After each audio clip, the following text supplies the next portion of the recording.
Assalamualaikum warahmatullahi wabarakatuh. Selamat pagi anak solih-soliha. Bagaimana kabar kalian hari ini? Semoga sehat selalu ya. Bagaimana? Kalian masih semangat kan belajarnya?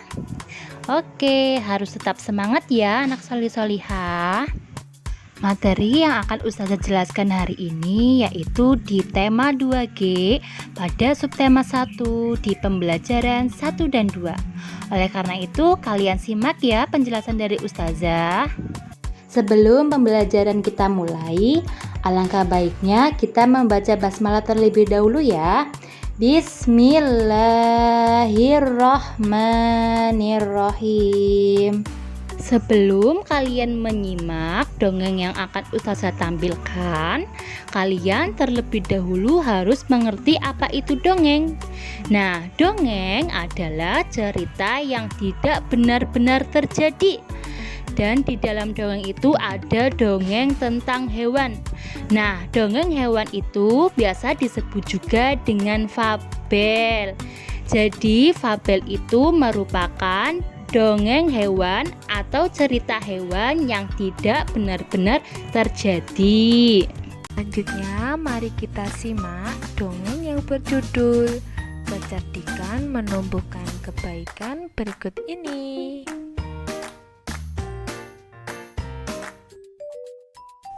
Di sebuah gurun pasir, hiduplah ular dan tikus pasir. Sebenarnya, sang ular sangat ingin memangsa tikus. Sedangkan tikus berusaha mencari akal agar ular tidak lagi berniat memangsanya. Saat itu, sang ular sangat lapar. Padahal, ia sedang tidak mempunyai sedikit pun makanan. Sedangkan tikus yang berada tidak jauh dari sang ular sedang asik melahap makanannya. Sang ular merasa tidak senang melihat kelakuan tikus. Sang ular berkata, "Dengarkan ucapanku, wahai tikus yang angkuh. Aku pasti akan mendapatkan tubuhmu yang mungil dan lezat itu." Tikus pun menjawab, "Hei ular, berusaha dan bekerjalah. Jangan hanya berani mengancam. Kalau hanya mengancam, seekor semut pun bisa." Sang ular sangat marah mendengar ejekan tikus. Ia lalu kembali ke sarangnya dengan perut yang lapar. Sedangkan tikus masih lahap dengan makanannya. Waktu terus berjalan, tetapi ular tidak juga menemukan makanan. Ia juga enggan untuk keluar dari sarangnya. Sementara itu, tikus sudah lelap dalam sarangnya. Ular yang masih dalam keadaan lapar segera mengendap-endap mendekati sarang tikus, meski ia masih sangat kesal terhadap tikus. Dan kini ular telah berada di sisi tikus yang sedang tidur pulas. Ular berkata, "Hei tikus, aku sudah berada di sebelahmu dan siap untuk menyantapmu." Tikus segera terbangun dari tidurnya.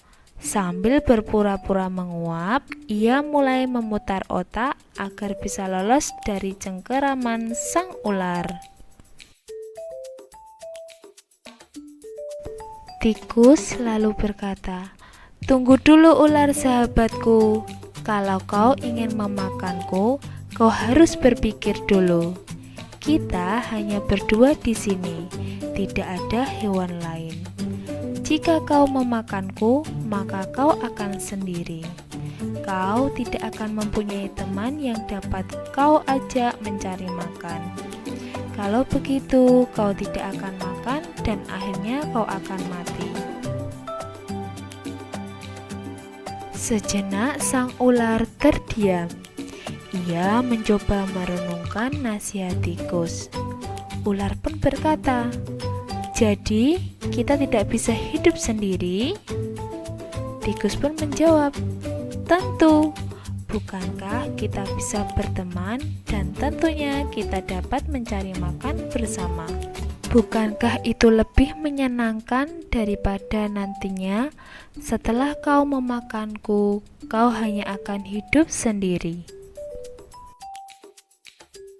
Ular mengangguk tanda mengerti. Ular pun berkata, "Baiklah kalau begitu, maafkan aku." Tikus pun memaafkan ular. Mereka tersenyum bahagia. Kemudian beranjak mencari makanan bersama-sama.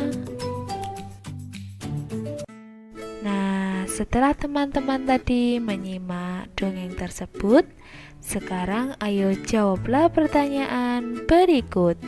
Yang pertama, siapakah yang diceritakan dalam dongeng tersebut?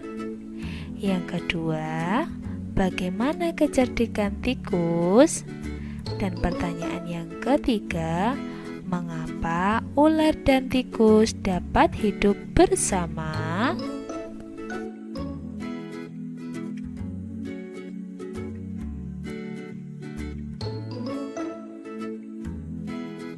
Untuk kegiatan selanjutnya, ayo dengarkan penjelasan berikut. Ibu menghidangkan 3 buah kue donat.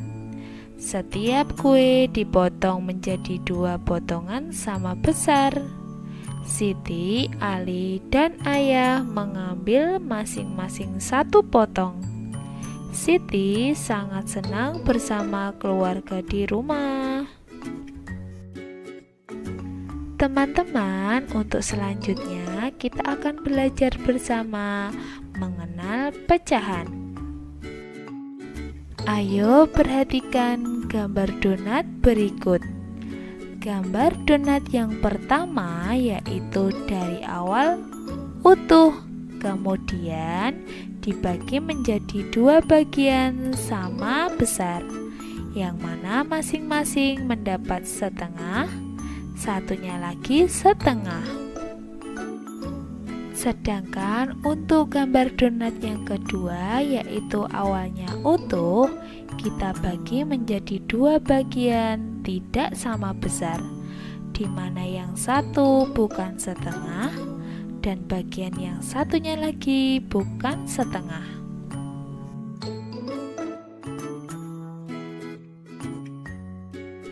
Dengan demikian, 1 donat utuh ketika kita bagi menjadi 2 bagian sama besar, masing-masing bagian donat yaitu setengah dan setengah, maka kita dapat membacanya setengah atau 1/2. Di sini ada 3 orang anak. Coba kalian perhatikan warna kulit mereka, warna rambut mereka, warna mata mereka. Apakah berbeda-beda? Iya adik-adik, mereka memiliki karakteristik tubuh yang berbeda-beda. Yuk kita kenalan dengan mereka. Yang pertama, namaku Nino. Rambutku lurus dan pendek berwarna coklat. Namaku Jenny. Rambutku keriting dan berwarna coklat kemerahan. Namaku Rere. Rambutku lurus bergelombang dan berwarna kuning. Wah, mereka memiliki karakteristik tubuh yang berbeda-beda.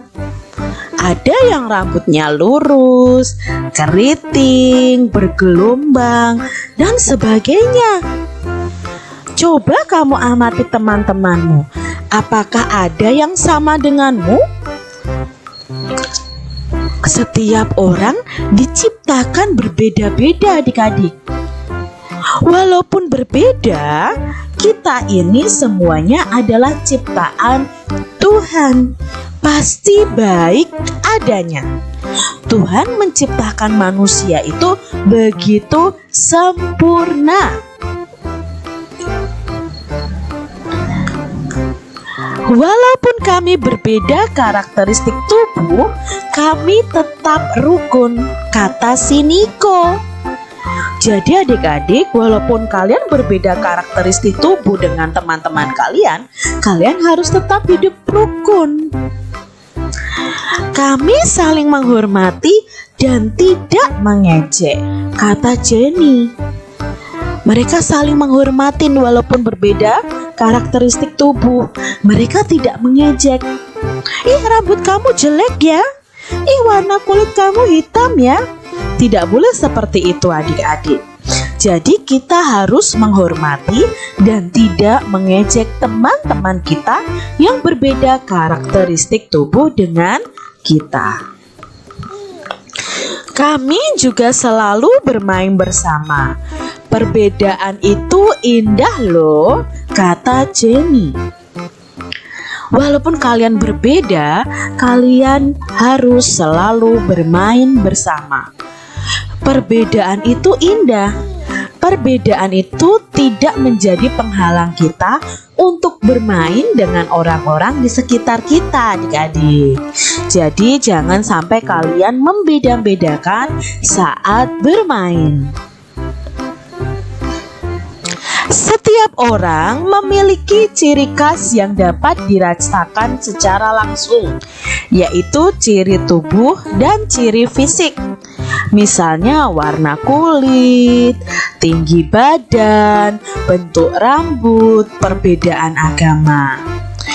Meskipun berbeda, kita tetap dapat berteman dengan rukun karena kita semua adalah makhluk ciptaan Tuhan. Sikap yang harus kita miliki meskipun memiliki perbedaan dengan teman kita yaitu yang pertama, hidup rukun dengan teman yang berbeda agama, berbeda warna kulit, berbeda bentuk tubuh dan sebagainya. Yang kedua, tidak membeda-bedakan teman yang berbeda agama, yang berbeda warna kulit dan sebagainya. Saling menghargai dan menghormati teman. Memberikan kesempatan kepada teman yang akan melaksanakan kegiatan agama, khususnya bagi mereka yang berbeda agama, adik-adik. Jadi tetaplah kalian hidup rukun, memberikan kesempatan kepada orang lain untuk beribadah, menghargai, menghormati. Oke, sekarang kalian kerjakan ya tugas-tugas pada halaman berikut.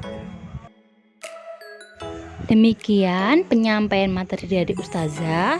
Mohon maaf ya anak solih-solihah apabila ada kesalahan pada saat Ustazah menjelaskan. Semoga apa yang Ustazah jelaskan bisa kalian pahami semua ya. Dan kita tutup materi pembelajaran hari ini dengan bacaan hamdalah. Alhamdulillahirabbil alamin. Untuk anak solih-solihah, tetap semangat ya belajarnya. Dan jangan lupa sholat 5 waktu dan murojaah di rumah. Terima kasih. Wassalamualaikum warahmatullahi wabarakatuh.